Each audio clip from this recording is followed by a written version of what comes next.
Good afternoon, good morning, good evening. Welcome to the UNFSS Independent Dialogue on the critical role of agricultural extension in advancing the 2030 Agenda, lessons from the field and empirical evidence. This session has been co-organized by IFPRI and the Sasakawa Africa Association. I'm Katarlah Taylor, Events Manager at IFPRI, and I will facilitate much of today's session.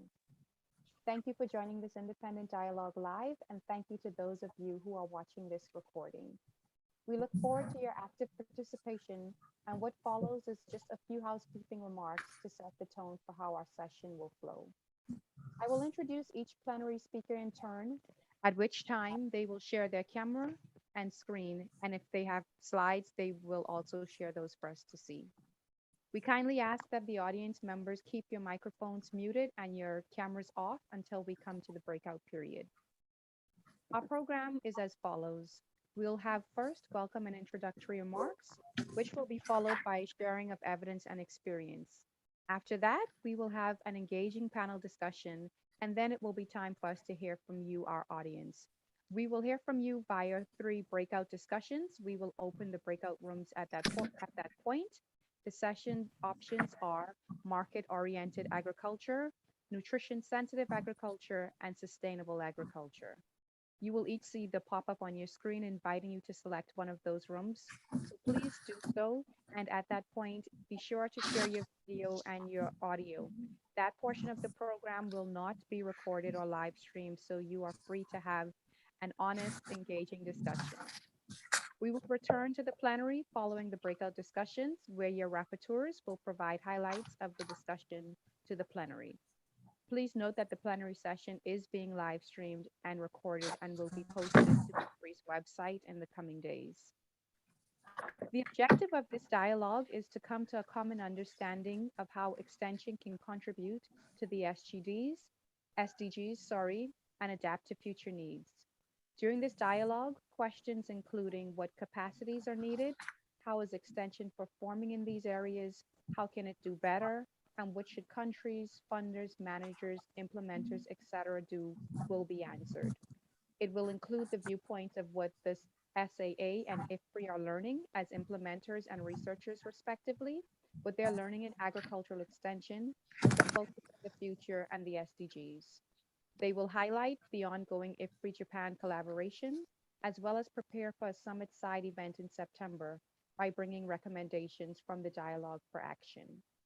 Let me now call on Tonis van Reenen, the Director of Business Development and External Relations at IFPRI, to provide welcome remarks. Tonis, over to you. Thank you very much, Katarlah. Good morning, good afternoon, and good evening, everyone. I'm truly delighted to be part of this tremendous group of speakers who have come together today to discuss agricultural extension and the critical role it plays in advancing the 2030 Agenda for Sustainable Development. Agricultural development is extremely important to the livelihoods of more than 1 billion small-scale farmers and other rural populations in developing countries. At the same time, agriculture and rural development are facing serious challenges, and I mention a few. Low productivity, food price volatility, natural resource depletion, changing and uncertain markets, climate change, just to mention a few. And of course, let us not forget the global pandemic with which we have been struggling for more than 1.5 years now. Agriculture extension and advisory services can help address these challenges by assisting in different ways. For example, give advice and information, brokering and facilitating innovations and relationships, dealing with risks and disasters, and many other ways. When looking at countries across Africa and beyond, there is a clear need to embrace and enhance food systems that are safe, efficient, nutrition sensitive, and environmentally sustainable. Achieving this requires bringing modern technologies to local communities, helping stakeholders to acquire the relevant technical know-how, building strong partnerships, sharing evidence and experiences from practitioners and researchers alike. Developed countries around the world, including Japan, can and have played an important role in these efforts. Different models exist for agriculture extension and advisory services. These models vary depending on governance structures, capacity management style, tools, and inclusiveness of advisory methods. Today, we will share knowledge, identify suitable extension and advisory models that meet the needs of a modern food system, and generate recommendations to inform the United Nations Food System Summit. I'm really very proud and pleased that IFPRI and the Sasakawa Africa Association have joined hands and play a leading role in informing the UNFSS on agriculture extension and advisory services. The collaboration between IFPRI and the Sasakawa Africa Association is an example, an excellent example of the type of partnerships needed to meet the compounding challenges facing food systems transformation. Japan, like many other countries, can offer critical insights into the transformation of today's global food systems. But let us not forget, Japan is in a very unique position also. It's one of those few countries in the world that have overcome both undernutrition and overnutrition at the same time. Currently, IFPRI and the Sasakawa Africa Association are implementing a joint project in Uganda to help market-oriented horticulture growers in refugee hosting communities. Cornerstones of this project include Japan's smallholder horticulture empowerment and promotion concept and IFPRI's impact evaluation research. As mentioned, the partnerships such as this that leverage comparative advantages and build on lessons learned will be so critical for unlocking the full potential of agriculture extension and advisory services to move us closer to achieving the 2030 development agenda. I really look forward and I'm excited about this event today and look forward to a very productive dialogue. I once again really would like to thank all the participants and stakeholders who have joined us today. Thank you so much, Katarlah. Great. Thank you very much, Tonis, for those opening remarks. Up next is Amit Roy, who is the Vice Chair of the Sasakawa Africa Association, who's also going to bring welcome remarks. Over to you, Amit.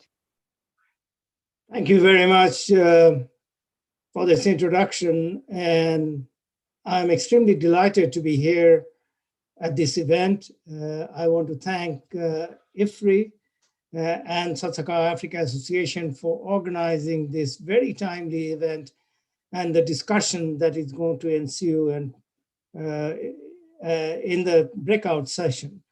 I'm not going to highlight some of the things that Tunis has already said in terms of the issues that the food systems are facing today.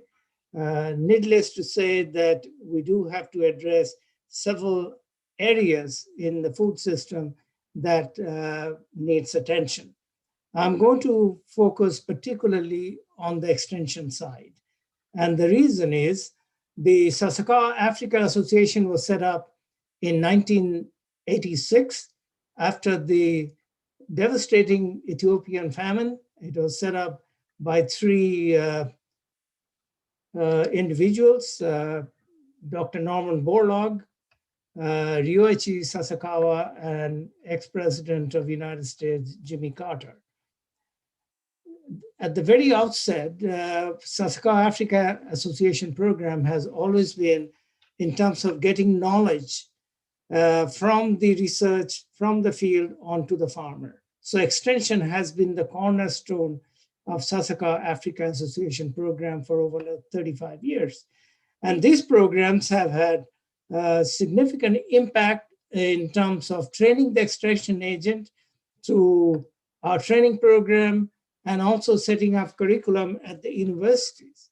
There are 29 universities which have curriculum programs set up by Sasakawa Africa Association, and the graduates, there are more than 6,500 graduates in Africa that are being trained at the university and have gone to the rural areas to transfer information from the research station as well as the field program.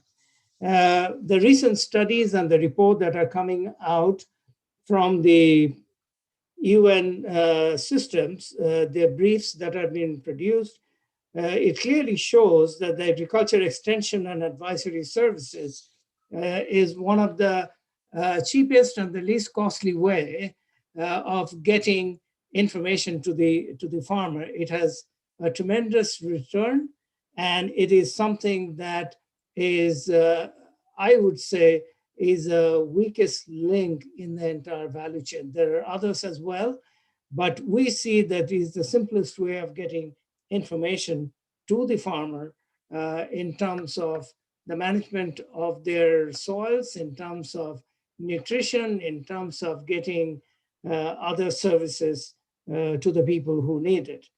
Now, one of the issues that in the game-changing ideas, we said support systemic food system change in rural communities through nutrition-sensitive agriculture extension services. And Sasakawa Africa Association just they recently have completed their strategic plan, and one of the pillar is the nutrition sensitive agriculture. And so it aligns very well with what has been stated in the FSS briefs, Food System Summit briefs, and it aligns very well with Sassakawa. In terms of getting the information, certainly the trained extension agent is very important. The university graduates have done a great job, but now is the time to scale up the system and scale out. There are many models that are now in practice, and it will be discussed in the breakout session. But I do think we need to start thinking about how to use the youth and the women in terms of becoming extension agent through incentive-based extension. And I'm specifically referring to something Sasakawa Africa Association is going to do, is social franchising to allow the youth of the country to take up this and essentially get the extension for financial return. I believe this discussion in this session is extremely important to take it to the summit in some vital part of the whole system, and one of the least cost way of getting information and have the return.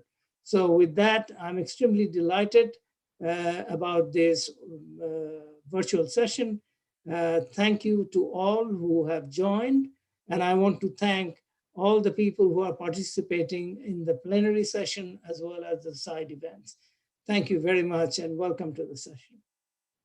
Thank you so much, Amit, and to you, Tonus, for those opening remarks.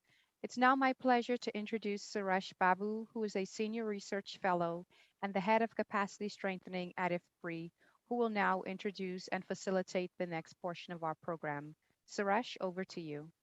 Thank you, Katarlah. It's a pleasure to be part of this exciting session this morning. Thanks, Tunis, and to Dr. Roy for giving the introductory overview. And then we will quickly now move into learning what experiences we have so far to set the stage for the discussions to come this morning in this session. We'll start with this session really brings a state of the art information on what is happening in extension, what we have learned so far in implementing extension, but it also kind of summarizes from both the academic perspective as well as field experience perspective. So with that brief introduction, let me introduce the first speaker, Dr. Christine Davis. She's a senior research fellow and also co-author of a book that she will be summarizing the results from. She will be talking about the global experiences in extension. Over to you, Christine. Thanks, Suresh. I hope you're seeing my screen as yes, I'm having a little bit of an issue. Great.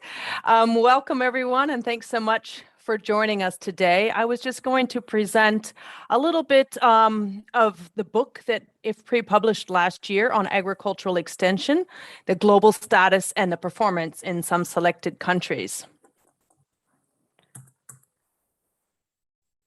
So as you can see here, extension has an important role in advancing the 2030 agenda. The characteristics of extension services, things like governance, the capacity of extension agents, funding systems, and so forth, all affect the performance of these services. And once the services are performing well or not so well, this affects farmer behavior and adoption and changes in outcomes and impacts, leading to impacts that we see related to the Sustainable Development Goals: improved nutrition, better yields, enhanced sustainability, climate resilience, and some of the other topics that we'll be discussing today. And of course, all of these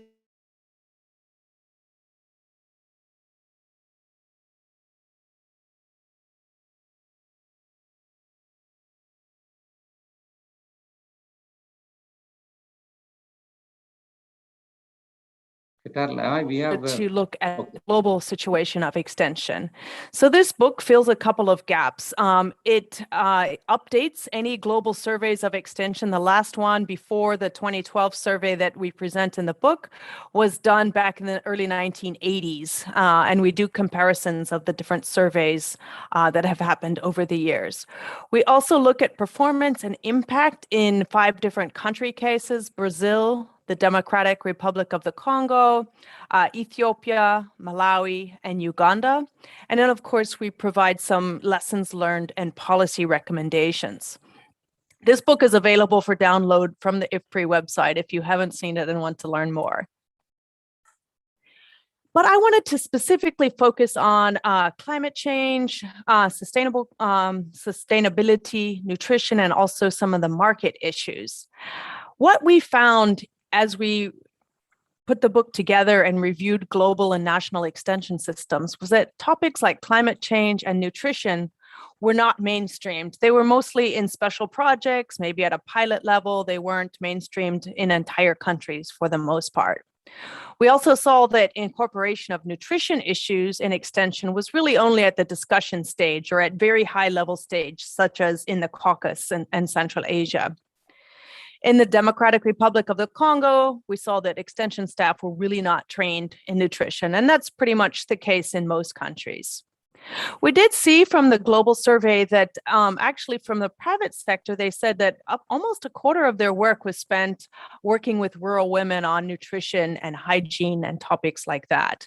So those are just some of our findings from the global overview. With regard to the market orientation, we saw that market orientation has become an integral part of many extension activities. This is mainly in Latin America, but it's becoming more and more common in Africa south of the Sahara and other parts as well.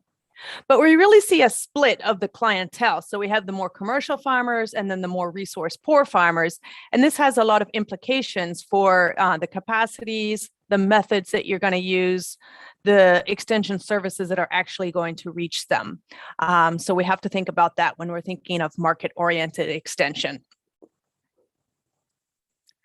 If we look here, we have some examples from the Malawi chapter. One of the co-authors of the book is here, but we can see the extension and climate advice and even the market advice that was provided. So we did 2 surveys, one in 2016 and one in 2018.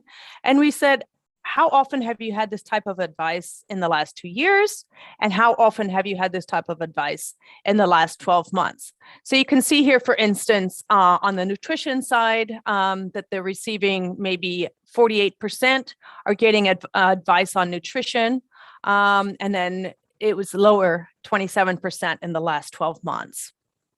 If we look at market or agro-processing kind of information advice that they're receiving, again, almost half of farmers in the 2018 survey said they got it in the last 2 years, and then about 27% in the last 12 months. And then also looking at climate change or environmental information, again, this was a bit higher in the 2018 survey. It was almost 58% said they had it in the last 2 years, and then 36% in the last 12 months. We can also look at these topics when we look at budget allocation. So in the Democratic Republic of the Congo, we see how they've allocated their budget with the National Agricultural Investment Plan.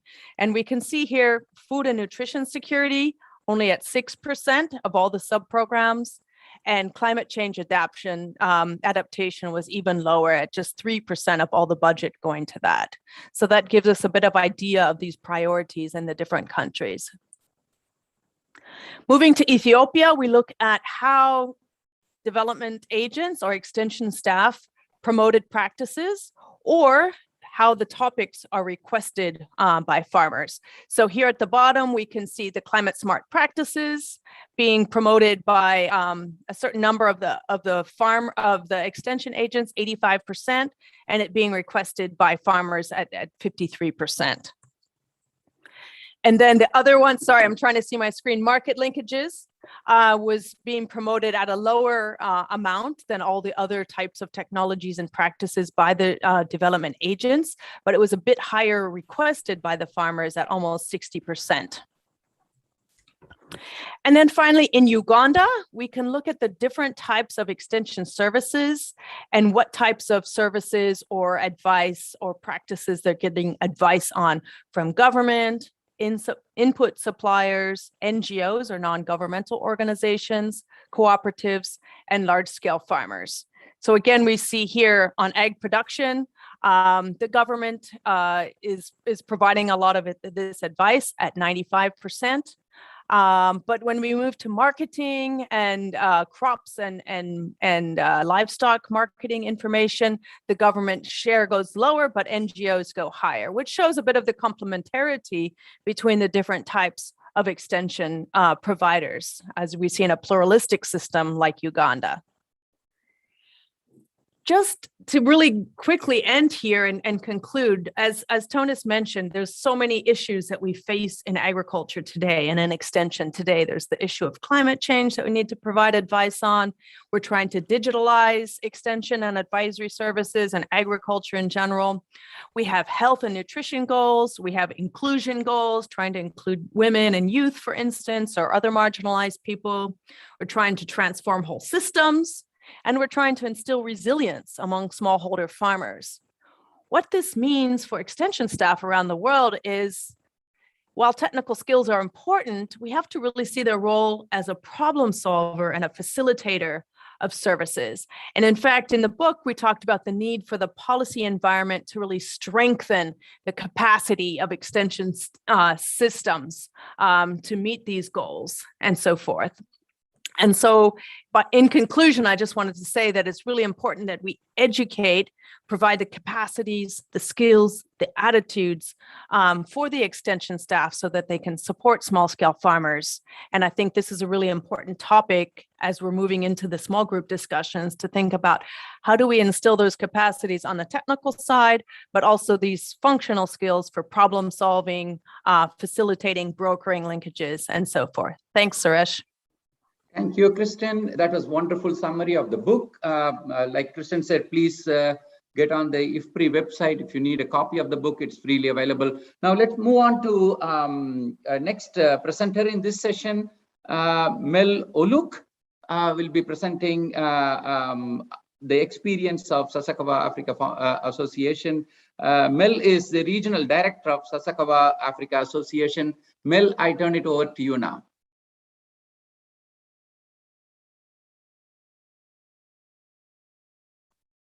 Mute.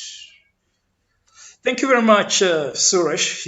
And I'm presenting this on behalf of Sassakawa, basically looking at the critical role of agriculture extension and the overview of Sassakawa Africa Association experience. Now,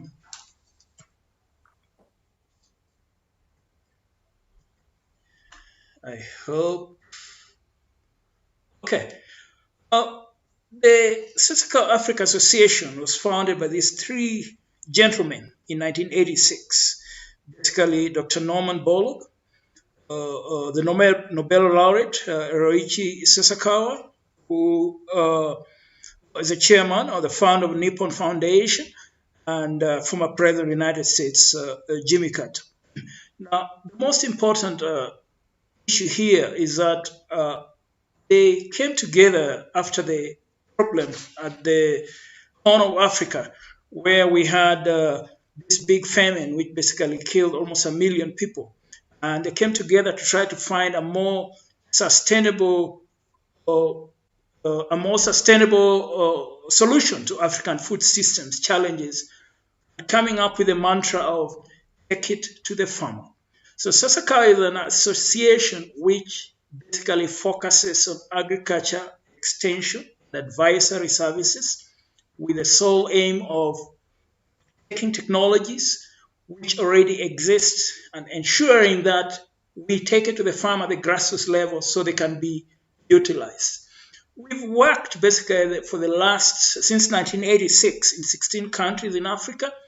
The countries where we are still carrying out all our programs are the ones in green, while the ones where we pulled out after a short while. Sorry, it was Sudan, Eritrea, Guinea, and Togo. And we started in 1986 in Ghana, and the latest country where we moved into is Sierra Leone, which we moved into 2019. So we are moving forward to ensure that we cover as much as possible most of Africa with our innovative extension and advisory services information, which through several ways in which we can transfer all this to the farmers in the most sustainable way. Now, the approach that we use is to create, innovate, and support resilient building measures to ensure that in the world of today, our farmers can adapt to the existing climatic changes, which is a big constraint to agriculture production. We also increase smallholder farmers' food security and income earning potential while ensuring that we create rural employment with specific attention also to the youths, women, and people with disabilities. Now, what we do, we carry out a participatory approach whereby we engage in inclusive decision-making in all our technology transfer interventions, basically based on proven and validated extension models. And that is where we think we are moving forward because that's a critical area in sustainable rural agriculture development. We have an integrated system whereby we have models or approaches which we have developed, and we work across the entire value chain where we carry out capacity building as an inclusive process, and then we have specific extension models which we use: private and extension service provision, agro-processing, farmer learning platform, the SAFE program, which is demand-driven, curriculum, capacity building, of course, agro-processing enterprise, community-based seed multiplication, and we work with women's group and other farmer associations to ensure that we work across the entire value chain from input level to consumption level. A good example of photos which you see here in Nigeria, where we have agro-processors, women groups whom we work with, and they make, package, the process and package such good quality parboiled rice which they sell for consumers. So we work across the entire value chain. Just to give an example of our farmer learning platforms, this is a good example of two separate data in Nigeria, Ethiopia, where we have different technologies in our farmer learning platforms, which clearly show a community practice, which is CPs, and other approaches, community development plots, model adoption plots, and technology adoption plots, which we use to engage farmers to adopt all the technologies we are pushing forward. And you can see that these different adoption plots, the result in grain yield is much higher than community practices in both Nigeria and in Ethiopia across the major crops which we work with: rice, maize, groundnut, wheat, barley, sorghum, and teff. So some of the extension approaches which we use are proven to be working, and the results are very significant across different countries, especially the 4 countries where we put most of our focus, especially in field level interventions: Nigeria, Ethiopia, Mali, and Uganda.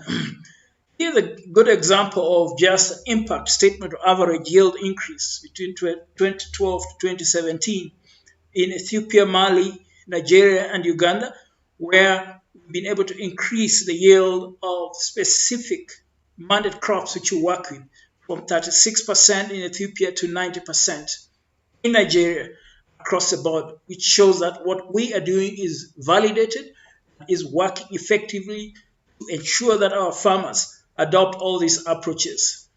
Additionally, we've engaged in looking at a post-harvest loss reduction through the post-harvest handling and agro-processing thematic area. What normally happens, if you look at this photo here, this is a good example of what happens in Ethiopia. Our farmers engage in labor-intensive and high post-harvest losses occurs through the processes they use for harvesting crops and processing them. This has a big impact on nutrition. Here they use donkey to trample on teff to be able, of course, to release the grain. What we've done is to shift by introducing agro-processing equipment to be able to fasten the process, to reduce that labor drudgery, and to improve the quality and nutrition of the grains that come out of harvest so that farmers can make more profit. Then, of course, we introduce other technologies like storage technologies using mixed bags so farmers can preserve their harvest. Through several methods that we've used in our extension approaches, the average decline post-harvest losses, which we have seen as a good example between 2012 and 2017, is anywhere from 16% in Uganda to 55% in Nigeria. So these approaches are working effectively to improve the food systems, food security of the specific farmers who we are working with. And if we move forward, over the years, basically from 92, when we started focusing on these 4 countries that we see over here, of course, we started a program in Ghana. So even the data for Ghana is not included there. The number of farmers whom we have trained at Sasakawa Africa Association is over 10 million. That's huge, With most of it is in Nigeria, followed by Ethiopia, Uganda, and Mali.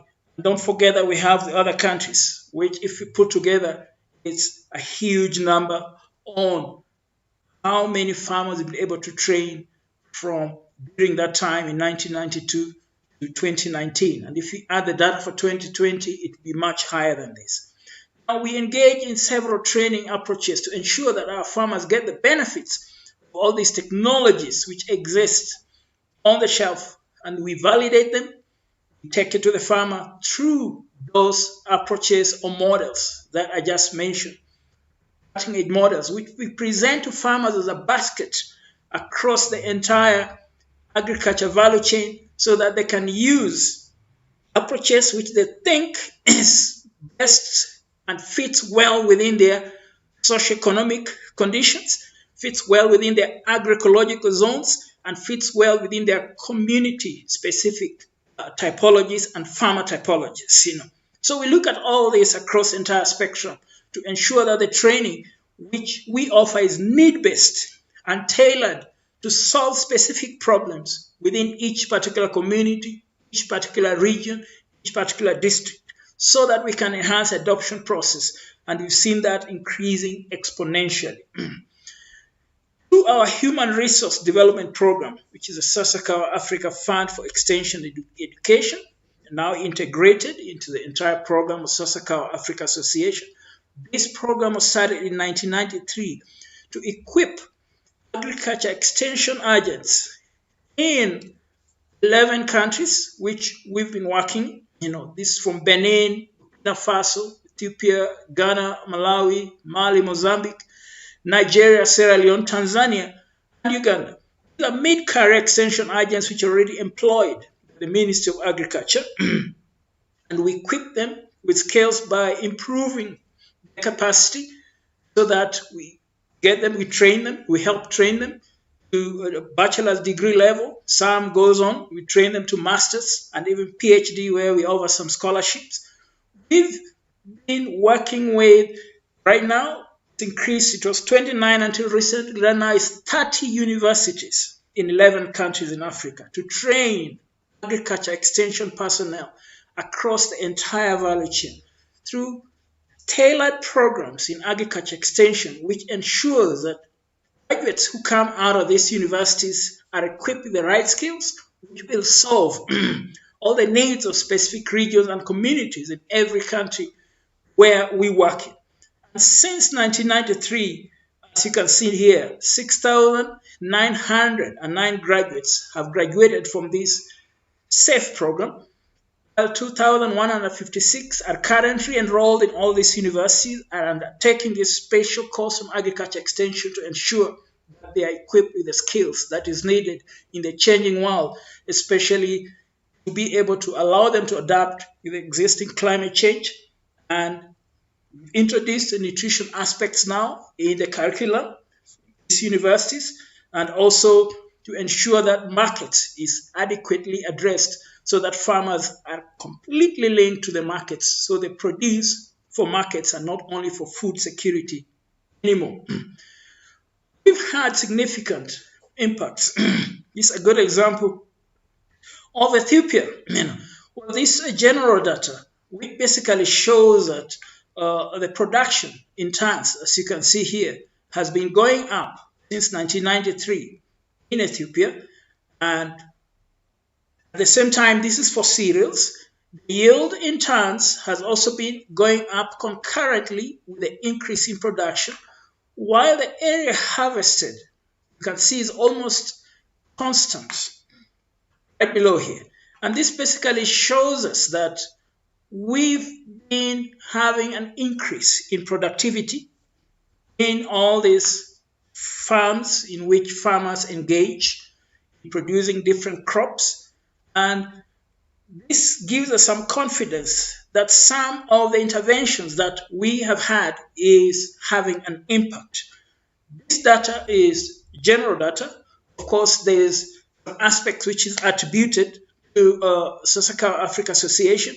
But the most important thing is that we've been working the Ministry of Agriculture in Ethiopia, hand to hand on a day-to-day basis in all the regions where we work, improve the extension, being able to equip the extension agents by bringing up their capacity, also working with them at the grassroots level to ensure that they deliver all these technologies to the farmers on a day-to-day basis.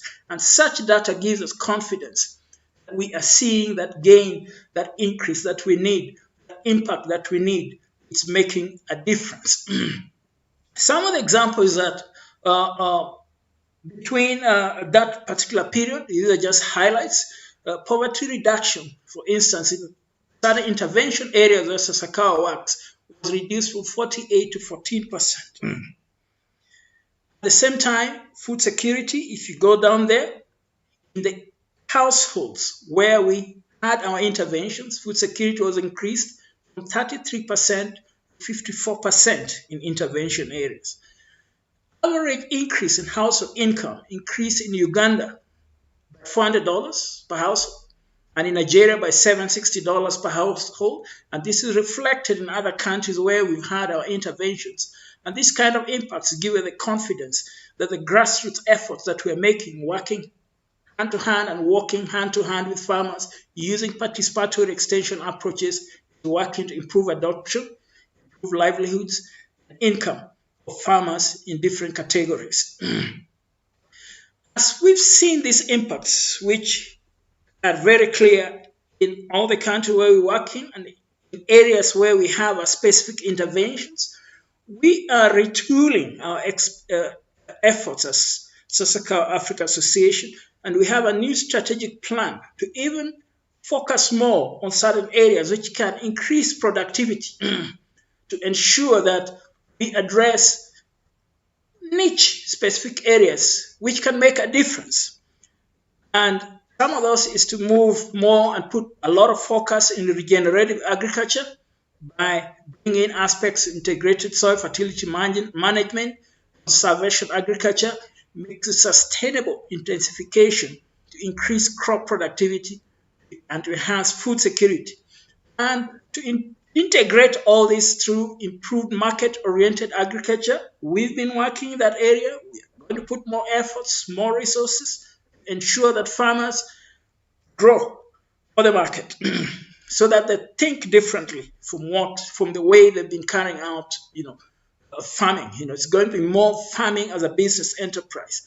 And then ensure that all the crops that we introduce address a nutrition-sensitive area in agriculture so that we can diversify our crops, ensure we introduce nutrient-dense crops and biofortified crops to improve nutrition security. So all this in tandem will make sure that we restore the biodiversity and soil health, including the capture of carbon, increase crop productivity and food security, ensure that we move more and strengthen the market-oriented agriculture to increase profitability, income security, diversify crop base, ensure that we introduce more nutrient-dense crops and biofortified crops, ensure that we have better impacts for the next 5 years. So this is what we've done, and this is what we are moving more towards to ensure that we improve the livelihoods of the farmers that we work with so that we can improve markets, nutrition, and ensure that our farmers that we work with adapt to climate change. So thank you very much. Thank you, Mel. This is wonderful that you took us through the Sasakawa Africa Association efforts since 1986. And I'm glad that you also pointed out how it started for us, some of us, to know the history. And the one clear message that came out from Dr. Borlaug's and Mr. Carter, President Carter, and the Mr. Sasakawa, their thinking is transformation has to happen at the farm level. Farms are the units of transformation. We are talking about food system transformation now, but they recognize this transformation has to happen at the farm level, and the farmers are the key actors and players of the transformation. So I'm glad that you gave the overview picture of that, and also took us through what Sassakawa is doing in Africa, particularly in training farmers and extension agents and transforming curriculum. Very exciting in many countries, as well as you showed the impact of what you have done in terms of food security, poverty, and income increases. That's all impressive. And I'm sure that we can talk more about how you are doing the new strategy and retooling and so on. So we are very excited to learn and work with you, continue to work with you. With that, let me introduce my colleague, Hiroyuki Takeshima. Is a senior research fellow at IFPRI. Hiro is going to be talking about specific example of how Sasakawa and IFPRI has worked in the field, and also bring out the experiences from the Uganda experiment. Over to you, Hiro.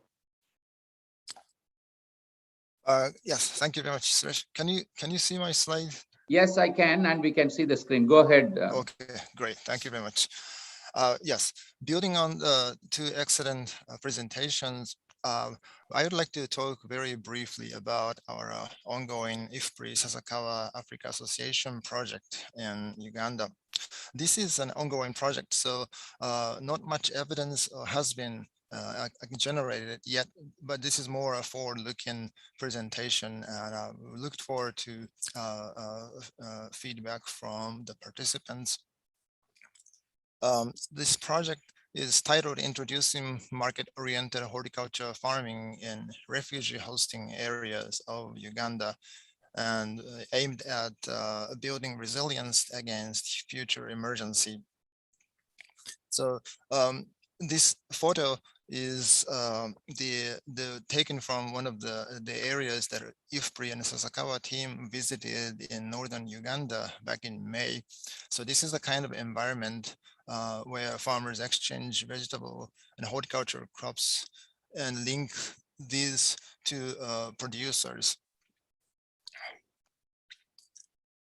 The overview of the ongoing project is aimed at building, achieving a broader objective, building resilience, improving livelihood and nutrition and health, and helping refugee hosting communities in Uganda, focusing primarily on smallholder horticulture farmers. So focusing on smallholder horticulture farmers really meant to, given their market growth potential and also contribution toward nutrition and health. And not only supporting the rebuilding this livelihood of refugee hosting communities, but also boosting their resilience toward future emergency. And this project has been generously supported by the Japanese government supplementary budget. The target beneficiaries are 60 vegetable growing farmer groups consisting of 1,200 members coming from 6 sub-counties of Ajimani district. This is a northwestern district in Uganda. The dots here shown are the locations of eligible vegetable growing farmers groups. And we will be working with Sassakawa to implement a cluster randomized intervention so that we could also evaluate the impacts clearly.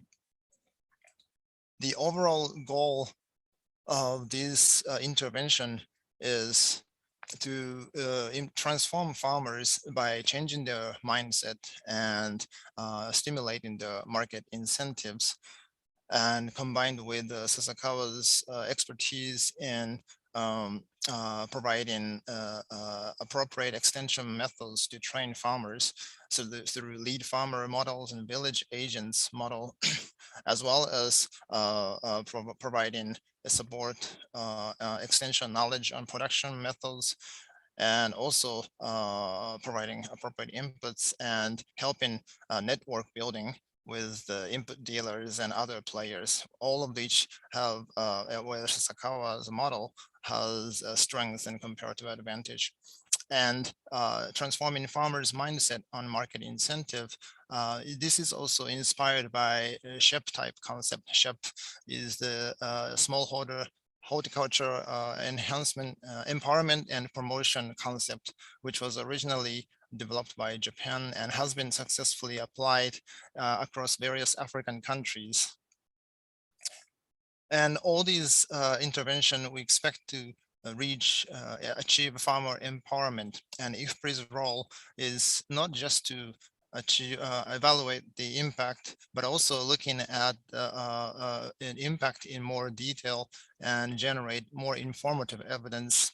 What type of impact has been generated and where the impacts are greatest and how the impacts materialize, including the effects on farmers, changing on farmers' mindsets and aspirations. So this is my last slide. Going back, delving a little bit deeper into the SHEP concept, we are starting from the problems where there's asymmetric information on market, where farmers have less knowledge about the market than the market traders, and leading to inefficient allocation of resource, low productivity, giving rise to the need for demand-driven and market-oriented extension services. We are addressing these issues through interventions, promoting farming as a business, cultivating market intelligence culture, helping farmers to develop action plans, and engaging implementers and beneficiaries. Outputs include stakeholder forums targeted to participants and market surveys conducted by farmers themselves, as well as joint training of extension officers and farmer group representatives. Expected outcomes include strengthened links between farmers and market players, improved farmers' understanding of markets and how market functions and what the needs in the market are, and improved understanding of farmers' practical needs that become important element of demand-driven extension. And all these processes are expected to lead to various impacts: horticulture farming growth, incomes, rural livelihoods, improved nutrition, health, and resilience against the various conflicts, disasters, including COVID-19. So we really hope that this is one area of application of the market-oriented extension needs, and we are hoping to generate informative evidence that would contribute to future dialogue. So that's a brief presentation. So thank you very much. Back to you, Suresh. Thank you, Hiro. This is wonderful overview of what you're doing in a remote part of the world, at the same time addressing the vulnerability of the marginalized community, which is one of the aim of the extension system as a whole. We need to reach out to the marginalized groups as well as people who are left behind. In this case, the addressing the issues of refugees is exactly what we are doing in that project, and I'm glad you brought the overview of it. Without evidence, without knowledge, without learning, it is very difficult to retool ourselves, very difficult to reshape the programs, and also to guide the policymakers and what kind of extension programs they should put in place, and where should they be investing in their limited resources in making things happen in terms of low productivity, climate change, market orientation, and the nutrition sensitive agriculture that we are talking about today. So thank you so much, the presenters of this session. We are right on time, and let me turn it over to Katarlah for continuing the facilitation of our program. Katarlah, thank you. Great. Thank you very much, Suresh, and thank you to you, Kristen, Mel, Hiro, for the, providing us those great presentations. Let me now call on Catherine Ragassa, who is a Senior Research Fellow at IFPRI, and she will introduce the next panel discussion. Catherine, over to you. Thank you, Katarlah. Good morning, good afternoon, good evening, everyone. It's really a pleasure for me to be facilitating this discussion, this panel discussion. I'm delighted to present our four distinguished practitioners in the area. First, Yememesh Egu Besabi, Director of Agriculture Extension Directorate of the Ethiopia Ministry of Agriculture. We also have Fentahun Mengistu of the Sasakawa Africa Association. He's the country director in Ethiopia. Third, we have Rosalyn Nyamtale, Sasakawa Africa Association country director in Uganda. And last but not the least, Patience Ruamigisa, Assistant Commissioner for Agriculture Extension Coordination of the Department of Agricultural Extension and Skills Management of the Uganda Ministry of Agriculture, Animal Industry, and Fisheries. So we have 30 minutes plus in this session. So I would like to request the panelists first to briefly describe the activities that they have been involved in the national dialogues related to the food systems summit. I would like to request the panelists for about 1 to 2 minutes of presentation. Then I will follow it with a series of questions to hear their perspectives on the role of extension services in promoting nutrition, market access, and climate resilience, and also to provide some reactions on the very nice presentations that were made by Christine, by Hiro, and by Mel. So let me start. Let me call on Yememesh to give a very brief presentation on what's going on in the national dialogues in Ethiopia. Yememesh, over to you. Okay, thank you very much for inviting me. My name is Yememesh. I'm from Ministry of Agriculture, Ethiopia. I am the Director of Agricultural Extension. Currently in the Ministry of Agriculture, we are revising the policy, the rural development policy, which is focusing on production and productivity, especially dominant in public dominant extension system. So we are trying to invite the private sector, the non-governmental organizations, and also agro dealers and cooperatives to give extension and advisory service and to work together. The government role should be the creating enabling environment for those extension and advisory service giver. So we are trying to create enabling environment by revising the policy, preparing the strategy, developing guidelines, and we are trying to focus on nutrition sensitive agriculture, and also trying to focus on market-oriented, demand-driven extension and advisory service. Also, we are focusing on climate smart agriculture with sustainability issue.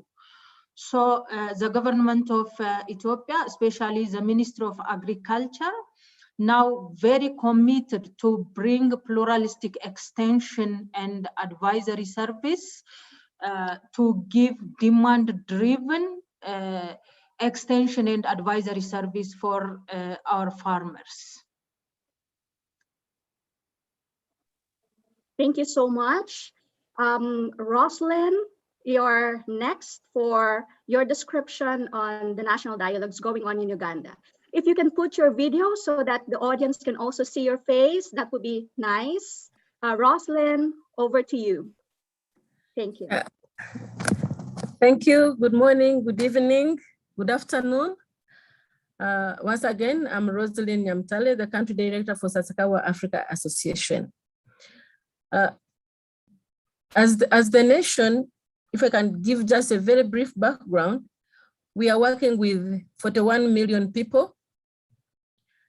68% are smallholder farmers, 34% are youth, and 18% below 18 years. So as we prepare for the UN summit, there are several dialogues that have been conducted in the whole country. I participated in the multi-sectorial dialogue that was organized by the Ministry of Agriculture, Animal Industry and Fisheries, where various stakeholders participated, namely the National Planning Authority, FAO, IFPRI, NEPAD, Office of the Prime Minister, National Agriculture Research Organization, all the other agribusiness service providers, NGOs like Sasakawa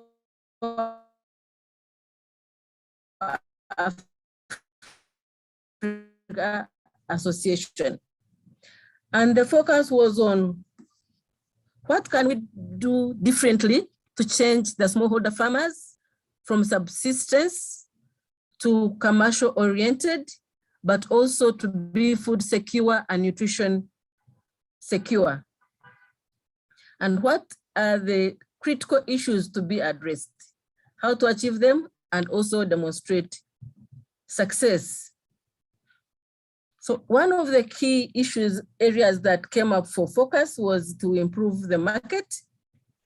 Market is a pull factor, either to technology development, adoption, use of improved seed, increase production of nutritious foods, but also focus on their marketing and food safety, increase on food biofortification, but also most important, as we look at sustainability of the food systems, we need to improve the soil health, resolve issues of gender participation, youth involvement, the post-harvest handling and value addition, but also important to change the mindset of our smallholder farmers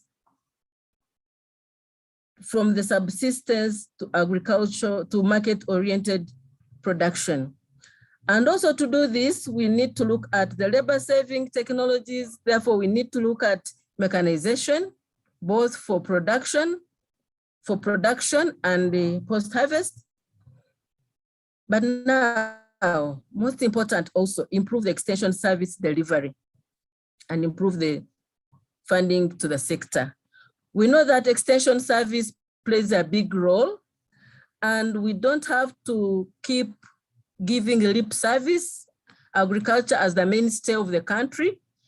The issue was that we need to increase funding to the sector, but also improve support to the agricultural extension workers who are the game changers at the grassroots level. They have several challenges, like limited access to logistics, transport. Most of them, they focus on maybe agronomy and not production and business development. And logistical support is very important. These extension workers have to go to the field. They are not desk officers. They have to provide services to the farmers. So we need them to give them the transport so that they can reach out to the farmers and make the change that we want the farmers to be. Thank you so much, Rosalyn. Very good remarks. I would like to call on Fentahon Mengistu, if you can put on your video. Then my next question is to you. So we have been hearing about capacities, we have been hearing about knowledge. So I'm just wondering, this is my question to you, what knowledge and skills do farmers require in the areas of market access, nutrition-sensitive agriculture, and climate resilience? And what capacities are needed by the agents, the extension service providers, to address these needs of the farmers?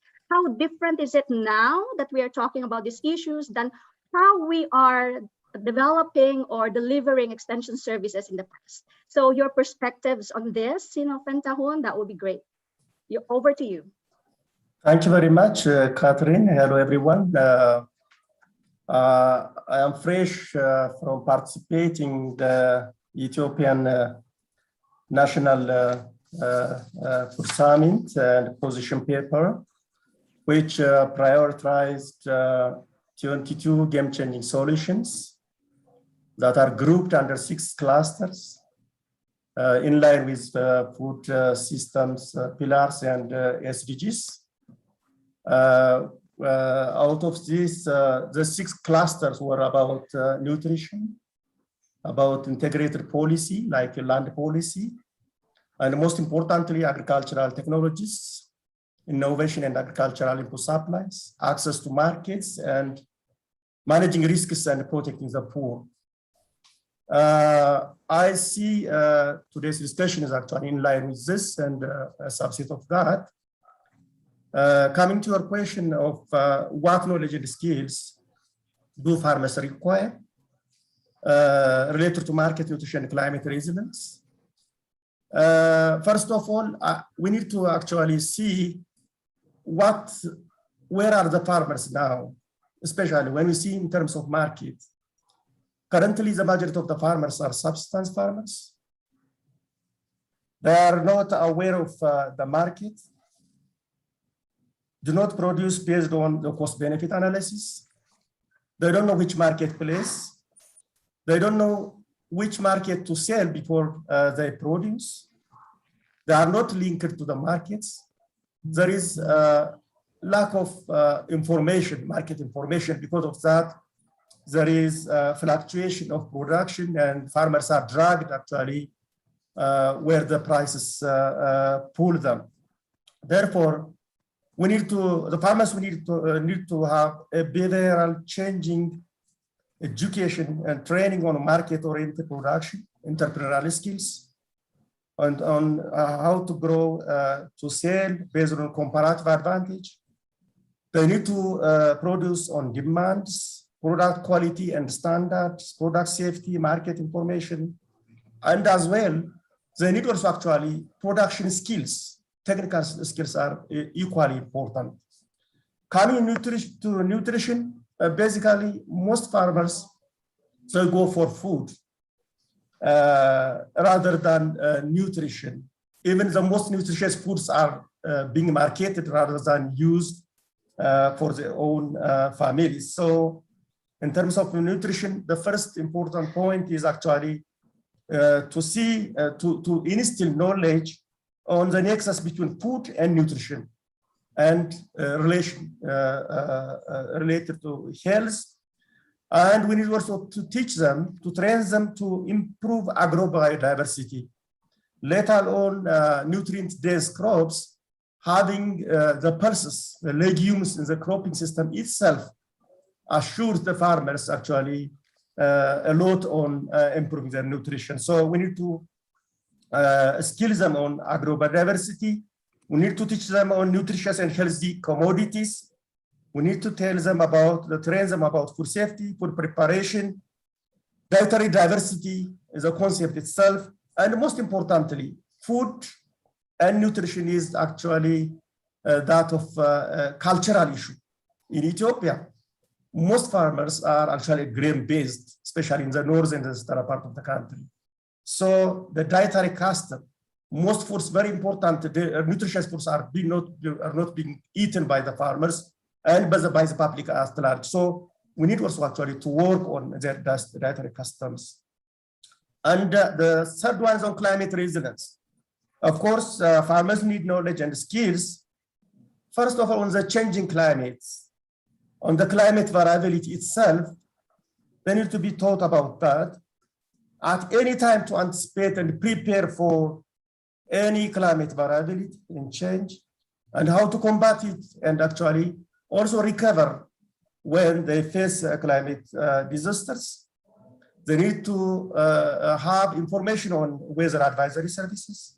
They need to practice their farming along sustainable production trajectory that may go for good practices on conservation agriculture, on climate smart agriculture, on integrated soil fertility management, so that they can build their organic matter, improve moisture management, they can sequester carbon and reduce land degradation and biodiversity loss. So these are the kind of things that we need actually the farmers to be trained on. Coming to what capacities are needed then from the extension provider, the extension services. First and foremost, skilling and reskilling the existing extension agents and recruiting new ones is required, especially they have to be trained on hard skills, on technical skills, on business skills, on facilitation skills, group dynamics, negotiations, etc. And of course, also soft skills and life skills on critical thinking and decision-making and communication, so that they can actually face the new challenges posed by changing socioeconomic environmental conditions. Most importantly, 3 points that the extension agents need to be prepared for.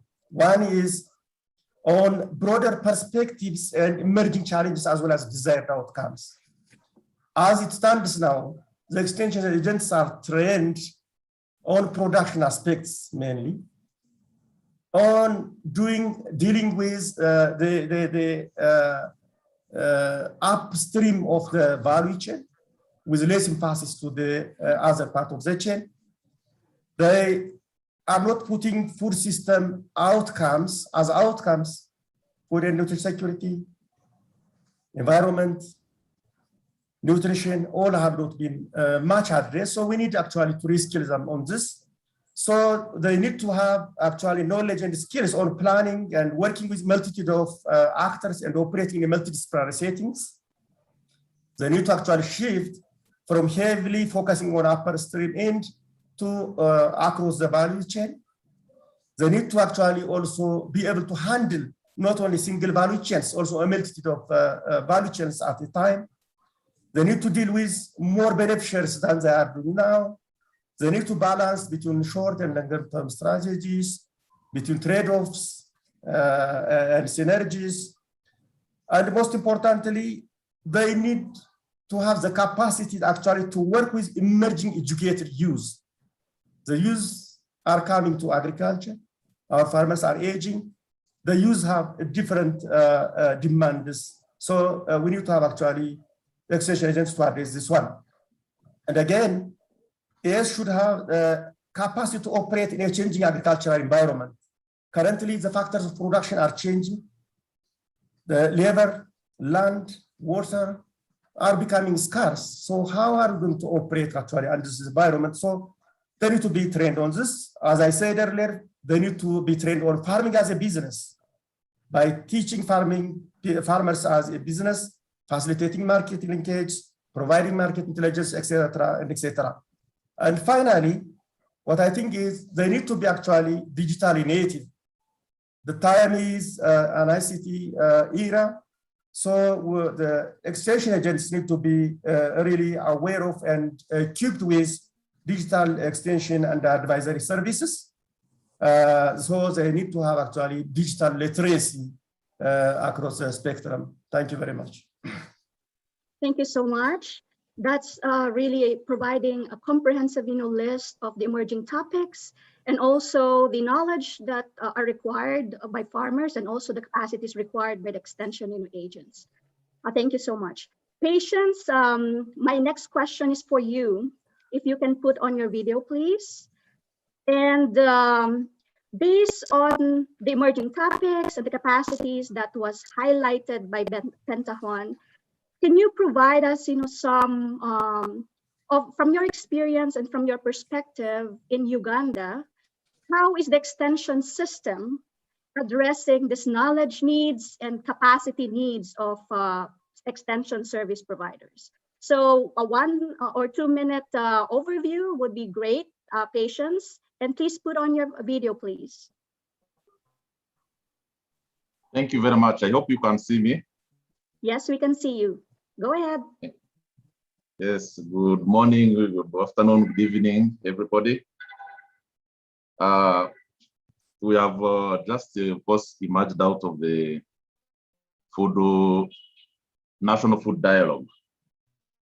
And a number of issues that came up, as mentioned by your previous speakers, our food systems are challenged. And the same, when you look at it, it appears to be uniform across. What emerged clear from a food dialogue system was that the smallholder farmer is dominated. The food system is dominated by smallholder producers, and it is over-reliant on rain-fed agriculture. The issues of climate change arise, income inequalities, low quality of inputs, and inequalities in then the issues of transport infrastructure for food processing, and so all these issues emerged. But what is clear is that our smallholder farmers are confronted with all those challenges, but they are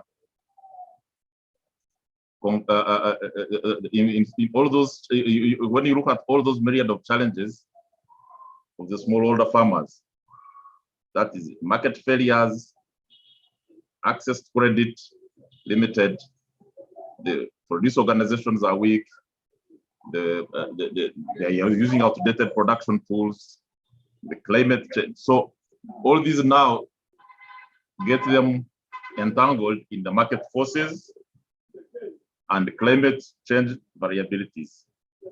Now, what has happened is that because of this and the shift to market orientation has made our this shift from market orientation has made the food because the food access to markets, but it is not accompanied by nutrition education. And what is also clear emerging is that areas that are even increasingly commercializing agriculture appear to be the ones that are increasingly becoming food suffering high levels of malnutrition. And this is also compounded by the fact that increasingly our national development plans across the continent and even Uganda seem to be more of export biased. And because of that, less attention is paid on food and nutrition security. So that is the challenge that we need, looking at issues of climate change, looking at the issues of sustainable land management because all these are some of the capacity gaps, as my colleague mentioned, that we really need to address. When you look at the extension packages and then that have been developed over time, they have more focused on producing for the market, but have concentrated less on food and nutrition security. So as a country, we have also come up with the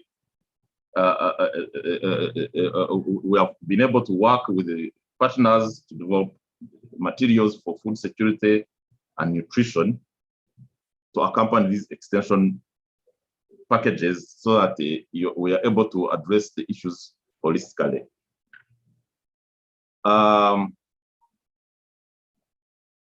The other issue as extension, what we have been doing is on, we have been working closely with the research institutions, and we have come up, our research institutions have come up with the important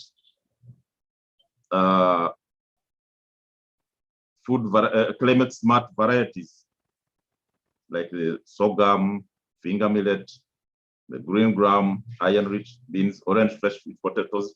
But the challenge we have is getting a sustained system that transforms, that continuously provides these technologies to these rural smallholder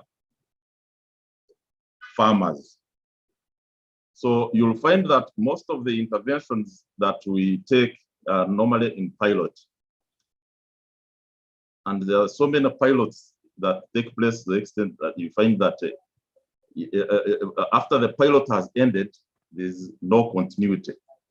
So we are in our national food system, we have also recommended, and our national development plan, we have emphasized and recommended that we need to move away from projectized nature of implementing, and so that we move into a programmatic system of so that we are able to sustainably have systems that are continuously providing knowledge, information, and to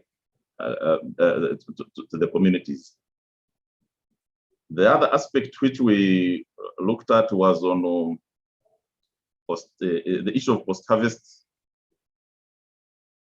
safe handling of food during production, harvesting, processing, distribution, and consumption.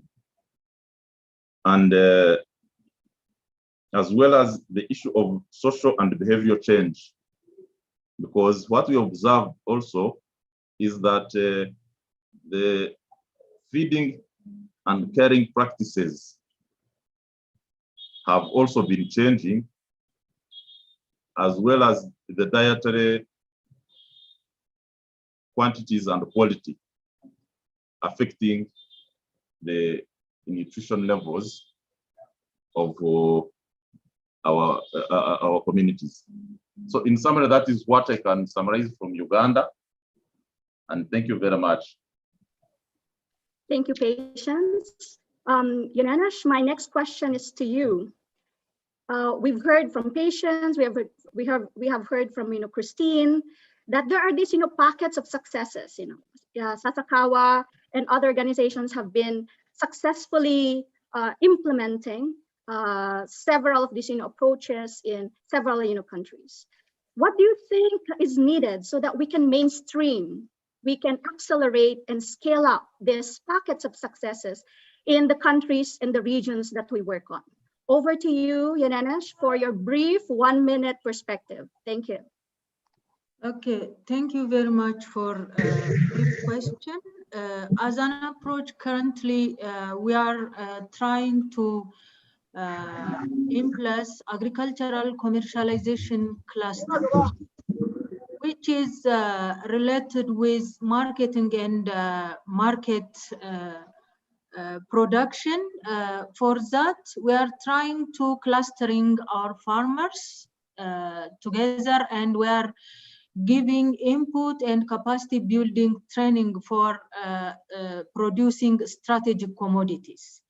So we have started this approach by 300 qabales before, and now we are scaling up and scaling out this kind of approach for meeting the needs of markets and demand-driven extension approach. And also before we are following participatory demonstration and training extension approach. Also Sassakawa Africa Association implemented on this, and Dr. Mel and also Dr. Fantaun mentioned, especially Dr. Mel mentioned on his presentation. During that time, we, especially by focusing demonstration and by focusing introducing inputs and capacity building training and strong monitoring and follow-up, we achieved high amount of especially maize production. And after that, we also adopted participatory agricultural extension and demonstration-based extension approach. Then starting from 2003, now we are implementing participatory extension approach. We are giving training for our farmers at Farmer Training Center. We are demonstrating different technologies, like, for example, when we see nutrition sensitive agriculture, we are introducing quality protein maize, legumes, leafy vegetables, and irrigation also for different fruits and vegetable production. Also post-harvest handling, one of our issues for preservation, and we are introducing metal silo, pig's bag, and small and large animal fattening and dairy production also introducing in the Farmer Training Center. And when we see the nutrition sensitive agriculture, we are focusing on stunting and also dietary diversification, dietary diversity. So we can mention some numbers on this stunting. Before, around 56% in Ethiopia, when you see the stunting, then after that, it is going down around 48%, 41%.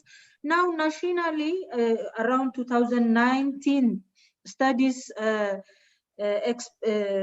shows us 37% national stunting nationally. So the stunting percentage also going down because of capacity building training, because of linkage, working together, especially when we see working with Sasakawa Africa Association. We are working closely in demonstration, capacity building training, and monitoring and evaluation, coordination on agricultural development partners and advisory linkage also. We are working together. So currently we are introducing agricultural commercialization approach and also participatory agricultural extension approach by focusing demand-driven, market-oriented, climate-smart, and women participation on agricultural extension. We are also introducing value chain and value addition on farmers' side.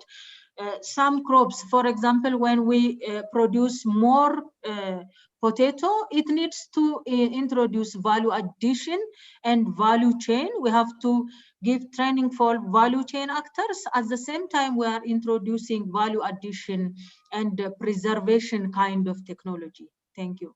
Thank you so much, Inanes. So we don't have that much time, but what we heard is that there are many emerging, topics. There are many capacities that are needed, but there are many activities and approaches that are that the countries are doing. But of course, there are remaining gaps.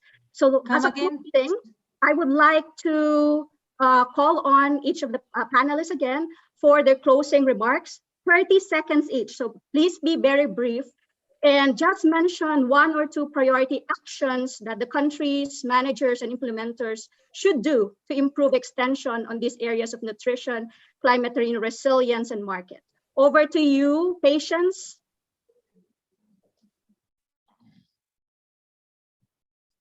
Thank you very much. As we moving forward, the most important undertaking that we need to do, because the issue of capacity is a very big problem along the entire food supply chains, and therefore we need to develop a dedicated capacity building program on issues of food and nutrition security, as well as the issue of climate change and sustainable land management. The other important investment we need to do is investing in the institutions, because extension is supposed to work as a system, but not an isolated pocket. And investing in institutions to ensure that they work and synergize and support each other, and ensuring that they have the necessary resources, both human, financial, and others, is very critical. So to me, those are the 2 most important things. Thank you, Patience. Over to you, Rosalyn.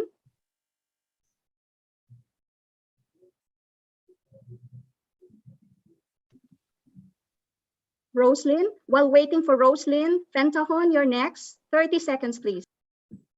Yes, please. As we have all noted that the extension workers are very critical in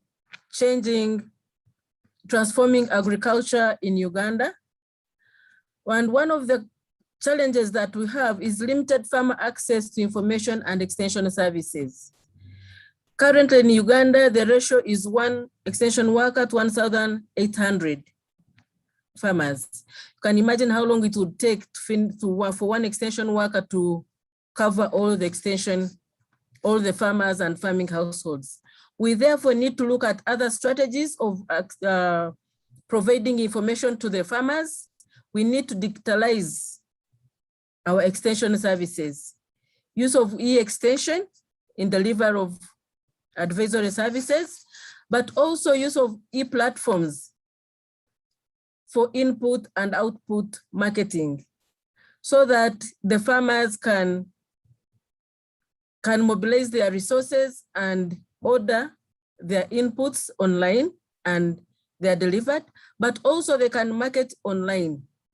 More important, when you use the digital appliances, you reach out to many more farmers than you have reached when it is face-to-face. However, we don't have to do away with a face-to-face. Finally, we need to look at farming as a business, orienting the farmer's mindset into farming as a business through all those strategies that have been discussed. But most important, to systemize the marketing systems in the country, identify those markets for the cash products, but also identify the markets specific for those nutrient-dense crops that most people are not going in for buying. Thank you so much, Rosalyn. Sectoral approach. Pentahon, 30 seconds for you. Yeah, I think from the government side, government should reframe agricultural extension on agri-food systems level. Second, agricultural extensionists need to be skilled and reskilled on emerging challenges and food systems.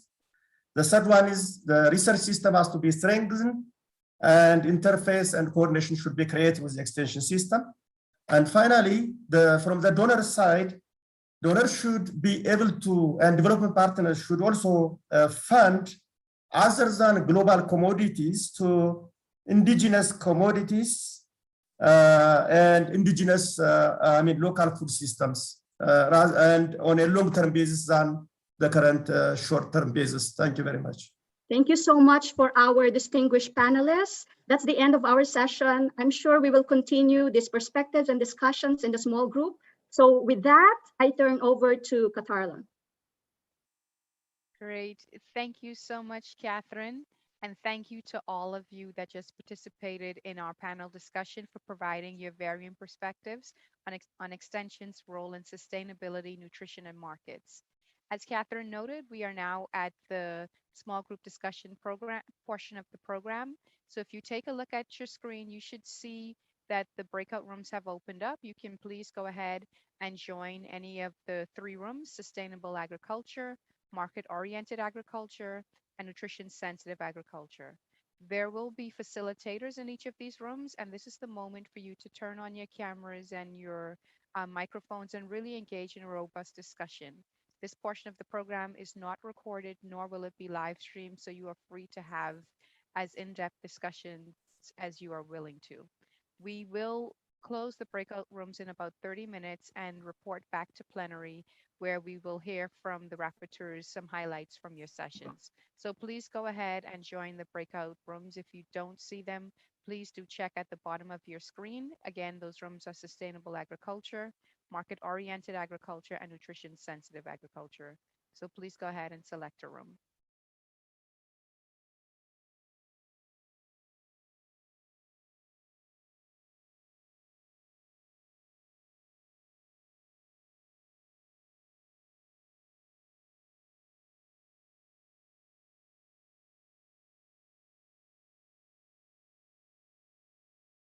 We do see that a number of you have not yet selected a room.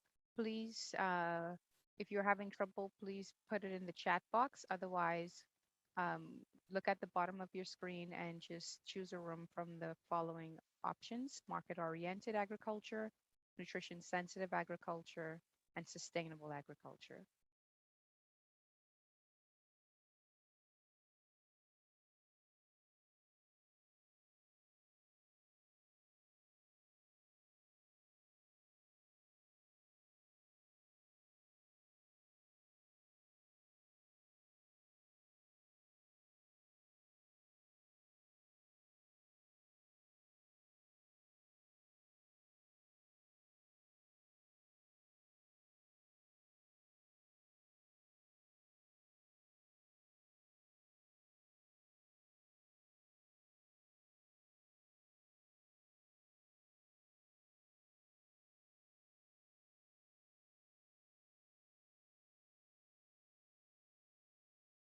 For those of you that are still in the main room, please do go ahead and select a room to join. The three options are at the bottom of your screen.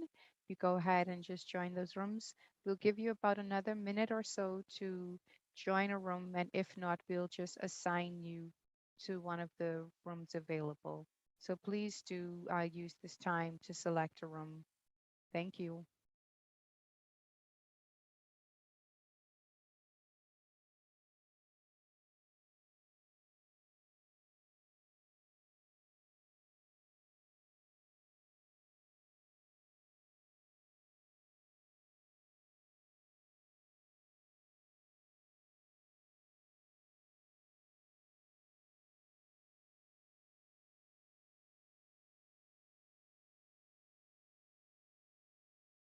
Okay, I'm seeing a message saying some people are not seeing how to join. If you look at the bottom of your Zoom screen, you will see an option. It will show you breakout rooms. If you click on that, you will see the three rooms that you can join. If you are unable to see the rooms, please do send me a chat message letting me know which of the rooms you'd like to join. The three options are nutrition sensitive agriculture, market-oriented agriculture, and sustainable agriculture. So please do send me a message if you are having trouble finding the rooms, and we can add you to that room.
Welcome back, everyone. I see everyone is beginning to come back now from the breakout sessions. I hope you enjoyed your small group discussions. We have a bit more of the program to go, and so I wanted to help us move along quickly. We are going to hear some highlights from each of your small group discussions from 3 of our rapporteurs. Let me call on our first rapporteur, who is Festus Amadou, a postdoc research associate at the University of Illinois. So Festus, if you would kick us off by giving us a summary of what took place in your small group discussion. Hi, hello everyone. Yeah, our group discussion was very productive. Concerning the 3 issues we were supposed to address. First thing was, what are the tangible ways for sustainable to address the area of climate smart agriculture and resilient to be nature positive agriculture in response to soil degradation and climate change. Some of the issues were there. We should continue with what already exists, such as trainings and capacity building of the farmers in the areas of weather and climate-based information, in terms of soil quality testing and information, risk management, etc. And we should also bring up new things, new areas, like promoting and scaling up of ecosystems payment services, in order to try to incentivize the farmers to adopt new things, instead of, for example, just providing subsidies. We could let them actually adopt certain practices that they could be able to get the result by themselves. Some of those may be long-term in terms of the tangible evidence, but it's good. It will become more sustainable than just to subsidize them, like give them for free. And we also said agriculture resource-based incentives. This is also just adding to that by like showcasing at the field with the farmers. So that way you could see that the yields have increased, or the soil, you do the soil testing and it's actually improved in this area by adopting these practices, etc. We did say for the second question, the area that should be the cluster that should bring this on board would be track 3, and the other one was like track 2, which should be the areas of management ecosystemms. The third question is what our group really find very interesting, that we should be able to bring the private sector and the public-private partnership, like Sasakawa Africa is a major one for the going on, and we get universities on board, we get government ministries, because some of the activities are like too much for just the extension workers. So there has to be some diversification, get everyone on board, like hands on deck, to be able to ensure that there are bilateral and multilateral partnerships and corporations. If I miss anything, we could have our group to add anything to that. Thank you. Thank you so much, Festus, for those highlights from the Sustainable Agriculture Small Group discussion. Up next, our second rapporteur is Andrea Bond, who is a project coordinator at the University of Florida. So Andrea, over to you.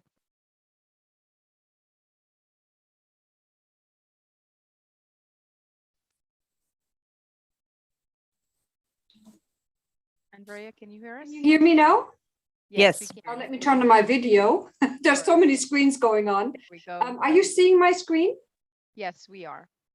Okay, let me just turn it to presentation mode. So we had a lively discussion, and the kind of passion that we had in our little breakout group is exactly the kind of passion we need to make this major change. So I pulled up some bullet points, sort of recommendations or specific actions for extension to make a contribution to better nutrition outcomes. There's definitely need for more nutrition awareness, just both among those providing services as well as the clients. We assume that we know so much, but in many ways, our understanding of good nutrition is still very basic. And as you're engaging with clients, don't just engage the mothers, it's a whole family affair, and we're sometimes so limited in our perspective and think it's sufficient to just sort of tell mothers what to do differently, but without the support from the entire family and understanding of why this is important to make certain kind of changes, it's going to be very, very difficult. Agricultural extension agents typically don't have the skills, knowledge, and skill sets around this, but in the ministries of health or NGOs that have been working in this domain, they too have advanced a lot in recent years. And so for this to happen, it really requires a lot of collaboration between health and agriculture, but also other kind of actors. A lot of improved nutrition really can be summed up or could be achieved if there was more diversity of both production and consumption. Income generation is really important, so that actually more diverse, more nutrient dense foods, both from animal and plant sources, can really be consumed, is available in the marketplace, can be consumed at the household level. So it's also about packaging material. If we just have material that is very solely focused, sometimes there's a time, or there may be a setting, a time when a very particular focus on particular practices is appropriate. But when it comes to really addressing this multi-dimensional challenge, it's about also putting material together that complements each other. When you talk about a particular agricultural practice, include the dimension of how this may positively or negatively impact nutrition. In that context, also, let's be more creative about how we use media in this. We've come a long way from posters and flip charts. Smartphone apps offer tremendous opportunities for conveying information in a very practical, inspiring, playful way.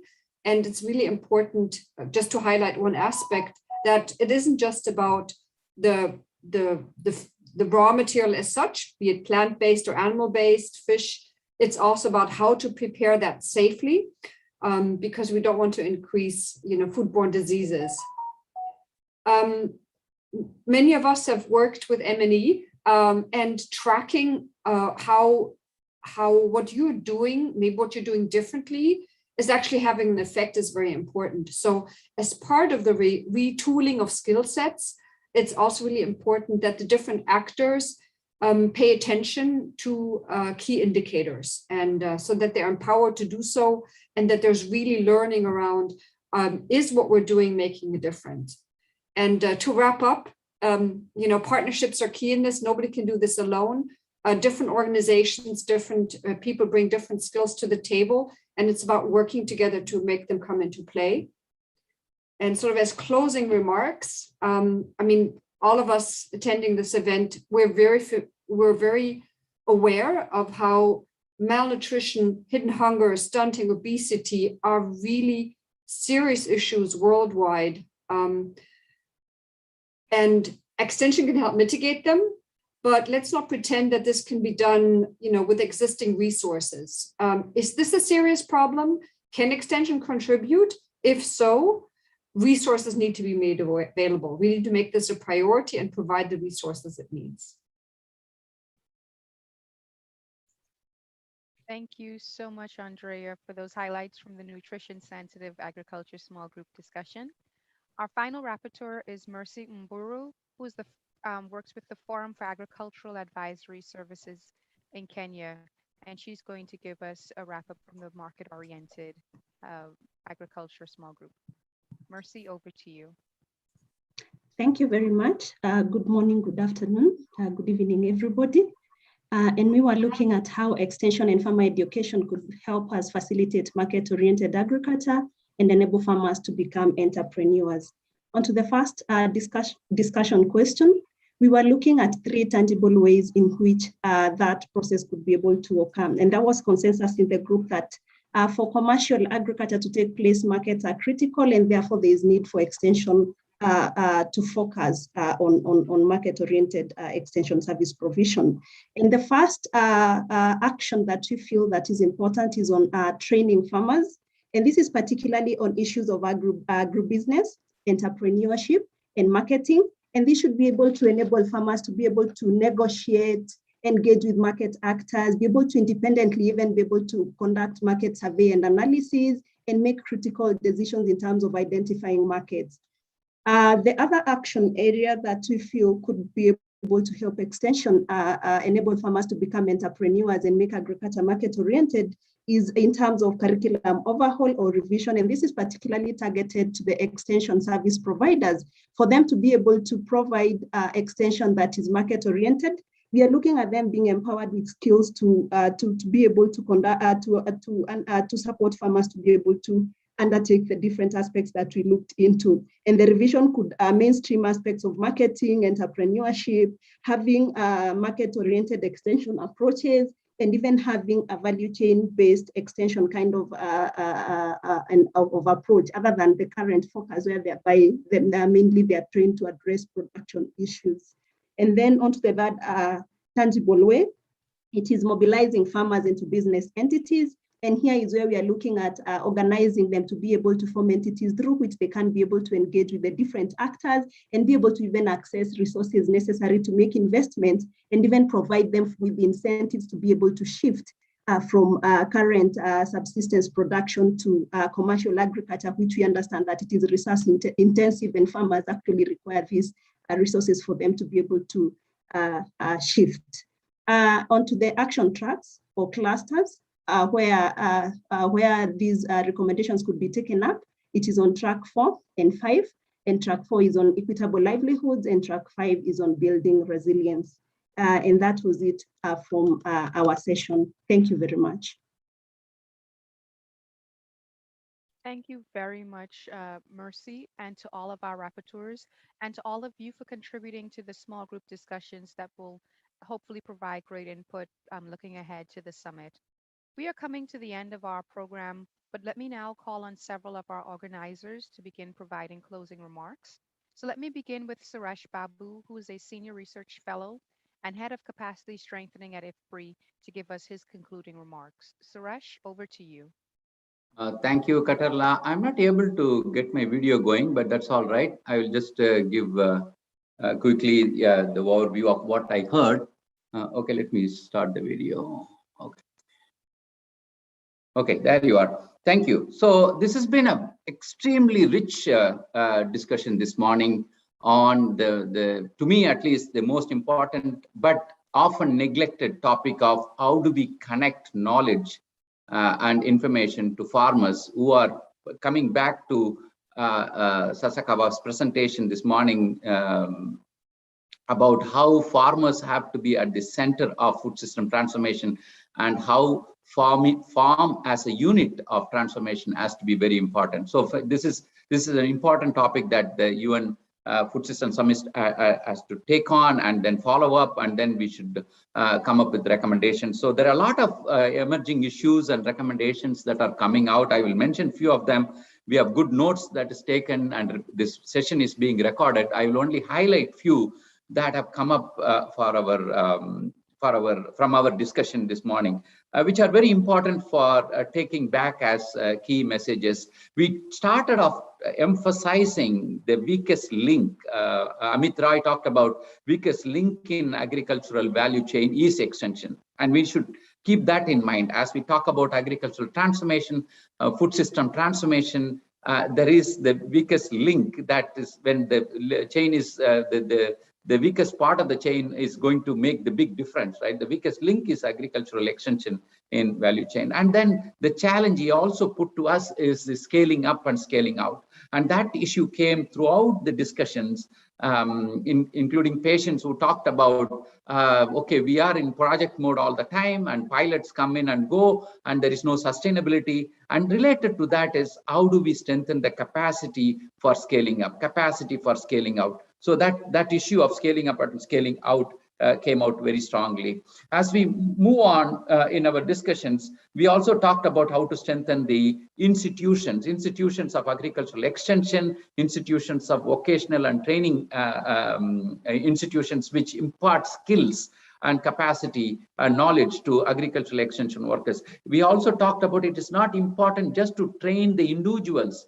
extension workers as individuals, but also strengthen the extension system as a whole. That's another clear point that is coming out. We have been focusing on training extension workers, training farmers, but if the system as a whole doesn't function, and the institutions that are supposed to be delivering the marketing services, the extension services, and other services to the farmers do not function, even with well-capacitated extension workers, we may not achieve the final goal. So the institutional capacity development or institutional development that supports the extension system as a whole, not just as an individual activity, but system as a whole is very important.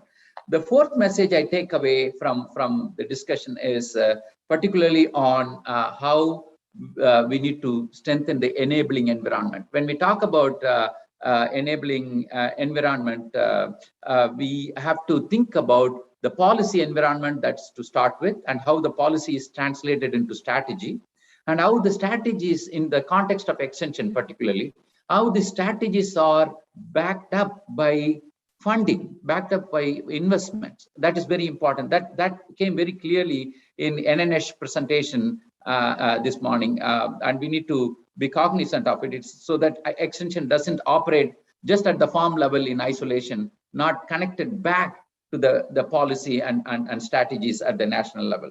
That's very important as well. We talked about not extension capacity, not just as production capacity, but also they should have broader perspective in terms of climate change, in terms of emerging markets, in terms of nutrition.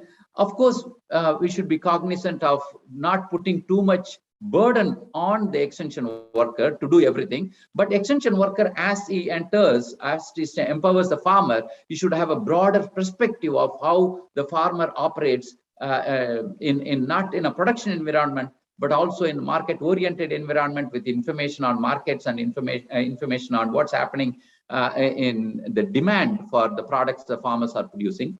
And at the same time, we need to be cognizant of how the sustainable agricultural practices can be incorporated. So all this require broader perspective of training farm extension workers and farmers on what is happening around them. And also we talked about the value chain approach. How do we strengthen the extension throughout the value chain, not just in the production, but also marketing, consumption, and environment and sustainability, and food safety and processing all included there as well. So that should be very important. We also talked about, related to that, as youth being a huge opportunity for us. How do we engage youth generally in agriculture, but particularly in designed programs that they can participate? The franchise program that was talked about for Sasakawa Foundation program, how do we help them to participate in the extension system, not only gain opportunities for them, but also help the farmers? So that came out very clearly. And another point that came out clearly is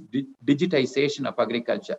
And that we need to be cognizant of how, given the limited number of people on the ground, the extension workers, how can we actually help in digitization and move forward with reaching out many farmers. One interesting issue that came out also on social and behavioral change in terms of dietary patterns, consumption, and also changing the patterns of eating through the proper growing of dietary diverse crops that we should keep in mind as part of, as we go along in extension. With that, let me stop here. The last three presentations coming out of the group discussions add a lot of value to us, and I won't repeat them, but I just recapped on what I learned in the previous sessions. But with that, let me also thank the organizers, IFPRI, my colleague Hiro, putting together with Sasakawa Foundation, and also the support of Japanese government to IFPRI for our joint work on the ground, and also helping us to understand how your programs are transforming farmers' lives on the ground. So we look forward to continued collaboration with Sasakawa Foundation as well as with Japanese government and institutions in Japan to learn from your experiences, bring it to the ground with the farmers, and make impact on farmers' lives. Thank you. Thank you very much, Suresh, for those remarks. Let me now invite Makoto Kitanaka, who is the president of the Sasakawa Africa Association, to give us his closing remarks. Over to you. Thank you very much. And thank you very much also to all participants. I'm very glad to hear from your discussions. And I believe all of us have the same directions for the future agriculture extension and advisory services. I'd like to share the one slide, and I'd like to conclude today's dialogue.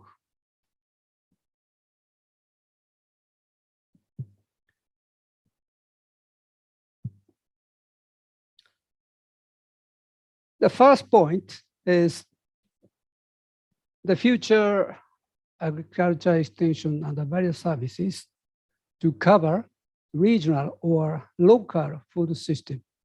The Sasakawa Africa Association have worked mainly in focusing on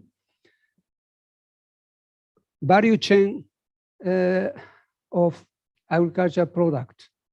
But in nowadays, everyone says, and coming UN Food System Summit, food system, we need to consider more about this word, covering from the field to the table of each families. But this is very difficult. For one extension agency covers all things. So we need to work with not only agriculture sector, but also health sector, but also our environmental sectors. So the collaboration between the ministries, between the sectoral organization, it is very important. Also for the extension agents, we need to provide integrated methodologies and countermeasures to make us sustainable food system. And this is one point. And next point important is to combine governmental agricultural extension system and the private sector. As you know, Ethiopia has a very solid and a big scale of agriculture extension system, having more than 70,000 extension agents. This is the #1 country which has a big, huge amount of extension agents, more than China. But the Ethiopia need to collaboration and harmonization with governmental system and the private sector. And now Ethiopia getting a very good performance in the crop productions. Some scientists says Ethiopia has reached have obtained green revolution already. And on the contrary, in Uganda, private sector, that means farmer to farmer extension system is very unique and very popular in their countries. But not only the farmer to farmer extension has not worked very well. So the Ministry of Agriculture support and authorize this kind of system and promote this kind of farmer to farmer extension system in the village. So the extension system is very varied from country to country, but the harmonization between country system and the private sector is the key to get a good performance of the agricultural production. This is our observation working in Ethiopia and Uganda for a long time. Also, in these days, every sector needs to be the digital transformations. Also, the agriculture extension and the advisory service is needed, the digital transformations.